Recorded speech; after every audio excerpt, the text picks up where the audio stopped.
Este primeiro programa é dedicado a Cambridge, um lugar que continua pulsando diante das grandes questões do nosso tempo e atraindo os melhores cérebros para provocar as transformações que o mundo vai ver. O Mundo S.A. Especial Cambridge começa agora.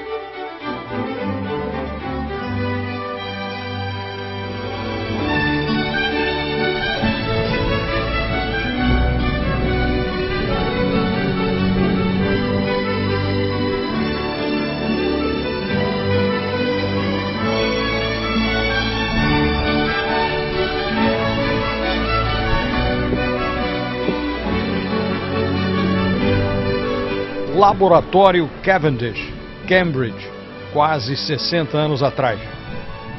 Dois pesquisadores desvendam a estrutura do DNA, o código básico das células, linguagem da vida.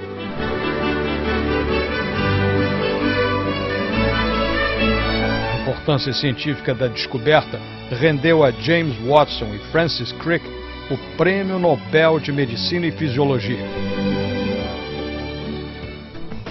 Nenhum espanto em saber que eles pesquisavam na Universidade de Cambridge, que já rendeu 88 prêmios Nobel a pessoas ligadas de alguma forma a ela. Isso mesmo, 88 prêmios. Não mais do que o esperado para uma universidade onde estudaram, pesquisaram ou ensinaram os revolucionários da ciência Isaac Newton e Charles Darwin, entre outros monstros sagrados.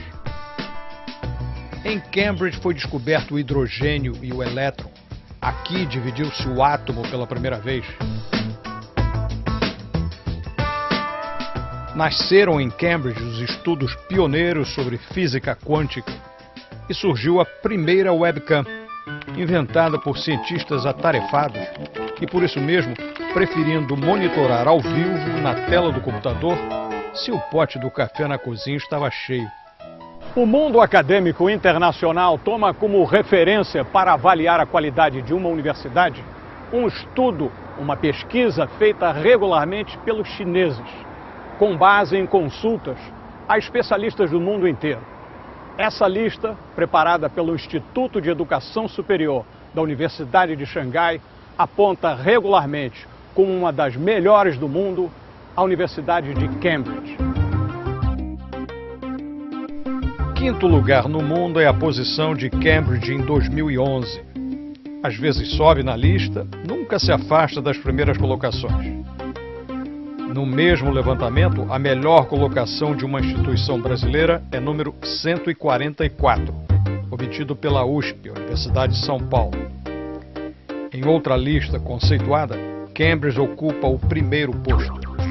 A USP alcança o número 169.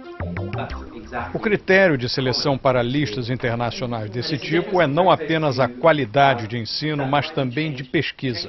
Ou seja, uma boa universidade não só repassa, mas também cria conhecimento. Cambridge surgiu no ano 1209, fundada por dissidentes saídos da maior rival como universidade até hoje, Oxford, também na Inglaterra.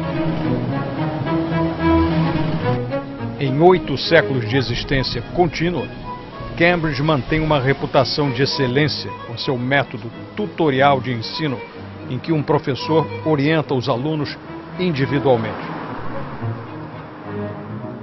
A aula é muito formal, eles chamam lecture. É num púlpito, o professor faz um enunciado de 50 minutos e tem 1 ou 2 perguntas ao final da aula, não tem muita interação. É um ambiente muito formal de aula. Depois os alunos têm os tutorials com supervisores, onde eles discutem num grupo pequeno as dúvidas que têm, as indagações que querem fazer, eles são avaliados em ensaios que eles têm que submeter todas as semanas.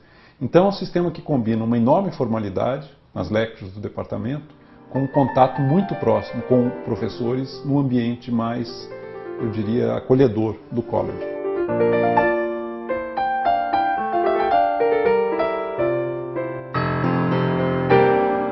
Mais de 100 bibliotecas estão à disposição de alunos e professores, reunindo 13 milhões de livros. Cada livro publicado no Reino Unido tem uma cópia enviada para cá.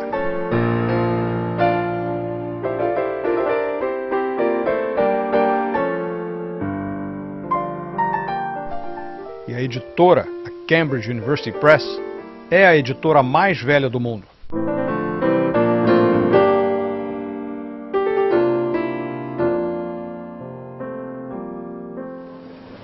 A lista de ex-alunos famosos de Cambridge é longa demais para mencionar, mas só para dar um sabor, aqui vão alguns. Charles Babbage e Alan Turing, pioneiros no desenvolvimento de computadores.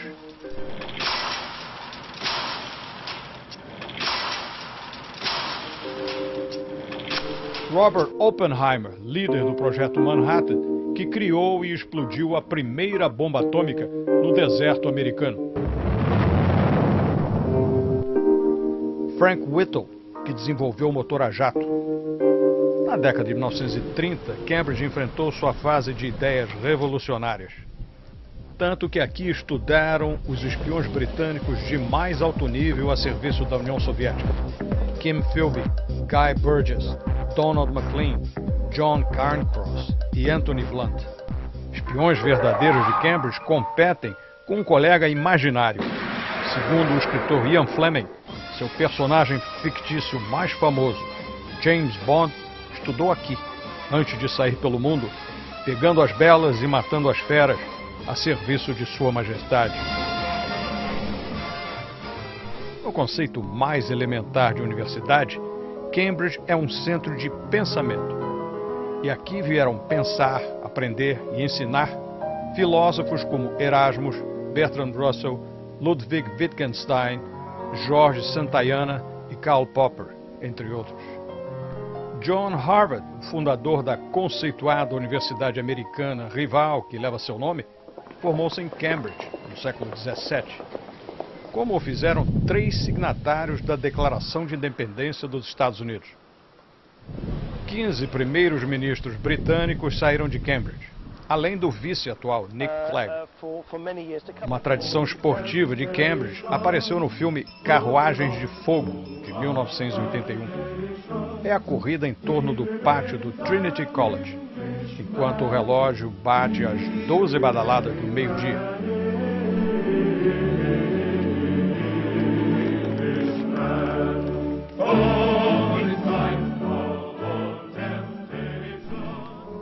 Conhecemos Trinity por dentro algum tempo atrás, quando entrevistamos o então diretor e prêmio Nobel de Economia, Amartya Sen, que ali morava. Aqui ele ouve as badaladas de um relógio de parede que pertenceu ao físico Newton. Trabalha sob os olhares de Henrique VIII e de outras celebridades do Trinity College. Como Trinity, existem 30 outros colleges em Cambridge, King's, Queen's, St. Catherine's, etc. Inclusive 3 que, de tão tradicionais, até hoje não aceitam homens. Este é o jardim do Christ's College, fundado em 1437, onde estudaram o evolucionista Charles Darwin e o filósofo John Milton, entre outros. Entrar como aluno em Cambridge não é fácil. A universidade só considera candidatos com altas notas nos exames nacionais ao fim do secundário.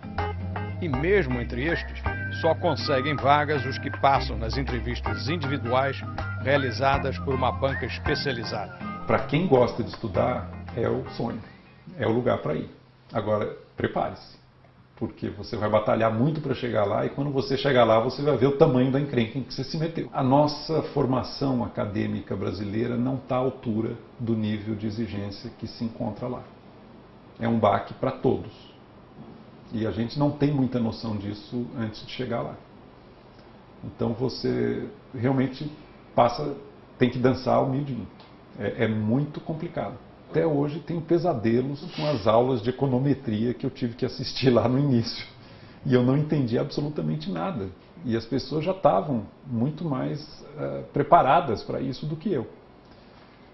Inclusive eu não sabia também, boa parte dos estudantes brasileiros que vai para lá, que quando os alunos são aceitos para pós-graduação em Cambridge, eles já começam a estudar o programa do curso meses antes de chegarem lá. Então eles já chegam com um grau de preparação que eu ingenuamente não tinha. Governos trabalhistas e conservadores no Reino Unido vêm pressionando há alguns anos as universidades de primeira linha no país a incluir na sua seleção alunos de escolas públicas e estatais, em complemento aos tradicionais alunos recrutados em escolas particulares.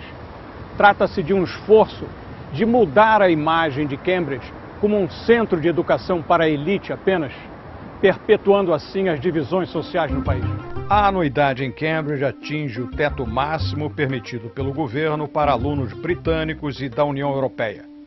9.000 libras, ou cerca de 22 mil reais, fora a hospedagem e manutenção. Alunos de outras nacionalidades, americanos, brasileiros, chineses, pagam o dobro. Por isso mesmo, Cambridge, como outras universidades públicas britânicas, tem claro interesse em recrutar alunos de países que pagam a anuidade mais alta. Os estudantes trabalham, até como gondoleiros no Rio Campo, para ajudar a pagar os custos altos de estudar e morar em Cambridge. A universidade recebe fundos do governo, inclusive verbas de pesquisa, que se juntam a doações privadas, como os 200 milhões de dólares que Bill Gates, da Microsoft, entregou para bolsas de pós-graduação de estudantes estrangeiros. Isso se junta ao fundo patrimonial da própria universidade, que chega a 4 bilhões de libras, ou cerca de 12 bilhões de reais. Contribui para o orçamento operacional de Cambridge, que é de 600 milhões de libras, ou quase 2 bilhões de reais por ano, para fazer funcionar